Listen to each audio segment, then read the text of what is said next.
રામ રામ ને સીતારામ। આજે હું જીવદિયાના સ્થળ ઉપર જોવો આ મારી પાછળ જે બેલા દેખાઈ રહ્યા છે તે આપણે ટૂંક સમયમાં આપણે જે પક્ષીઓને શણ માટેનો ઓટો જે બનાવેલો હતો એની સાઈડમાં જ આપણે મોટો બનાવવાનો છે અને સાઈડમાં એક રૂમ બનાવવાનો છે જે આપણે આ ચોમાસામાં જે પક્ષી માટે શણ જે આવે છે દાનમાં તે બધી રાખવા માટે। અને અત્યારે તો બધી બહાર ખુલ્લી પડેલી છે એટલે આપણે જે રૂમનું કામ અને ઓટાનું કામ ટૂંક સમયમાં આપણે શરૂ કરવાનું છે। અને આ બેલા આપણે 300 જેટલા ઉતારેલા છે અને મિનિમમ એક બેલાનો ભાવ 100 રૂપિયા છે। તો આપણે બધાને સાથ ને સપોર્ટ કરતો રહેવાનો છે। તો આપણે ટૂંક સમયમાં જે આ પાછળ મારી બાવળ અને લીમડા દેખાય છે તે ખાનગી કે માલિકી જમીન નથી, ગૌશ્રણ જગ્યા છે। તો તેમાં આપણે ટૂંક સમયમાં બાવળ બધા કાઢીને અને લીમડા અને વૃક્ષો બધા રોપવાના છે।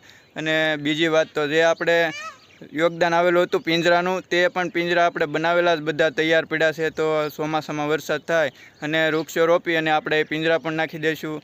કોઈ એવો પ્રશ્ન કરે કે તમે કામ આગળ વધારતા નથી, પણ આપણે કોઈ પ્રશ્ન આવે તો આપણે કામ કરી શકતા નથી, તો આપણે ટૂંક સમયમાં બધા કામ કરી નાખશું।